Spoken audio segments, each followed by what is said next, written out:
So, yung tanim na kalamansi dito sa linilinis ko na lugar, yung patanim sa amin ng gulay. Ayan, may mga puno ng saging dito, may nyog.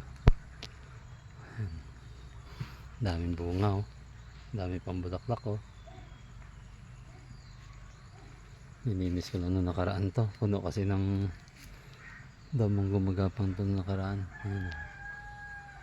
Nung nalinis siya, lumabas yung daming bulaklak, oh. Hanggang doon sa dulo. Wala pang spray yan, ah. Ang dami, oh. Nalipas ka lang ng ilang buwan, harvest na ito. Ito yung mga natira nung nilinis ko. Daming bulaklak, oh. Halos puno lahat ng sanga. Oh, ayan. Diba? Linisin lang. So, sinanan ko ng lupa yung puno niya kasi ano, tumagilid na kasi ito, eh. Ano, dami, oh.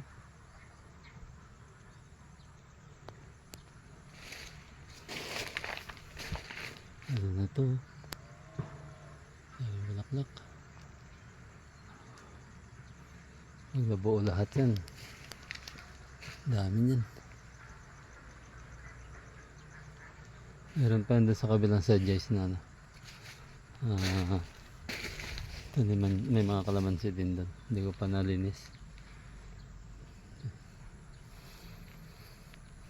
Daming bulaklak ko. Ayan, oh. Kailan ko lang lininis na, napuno ng damo kasi ito, eh.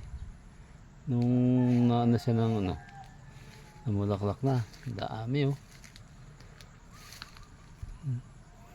Lahat nasa nga meron, oh. Ito meron din, oh. Oh.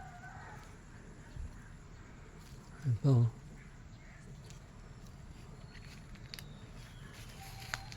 Tanim na yan doon. Tinaniman na ng kwan.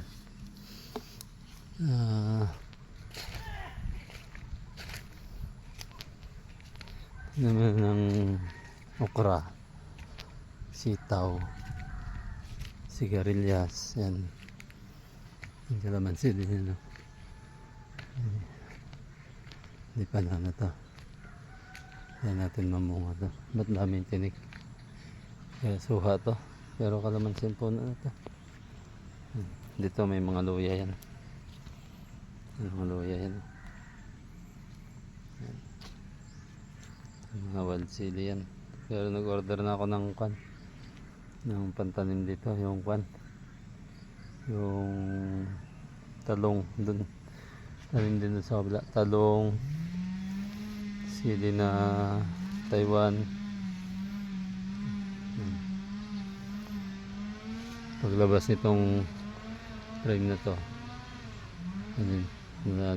tapos nyo yung bakod dyan para sarado, hindi mapasok ng mga kambing. Yung mga laga kaming kambing at saka tupa, pag dinaanan niya to, minsan lang to, ubos yung dahon niya, albos ng tanim dito.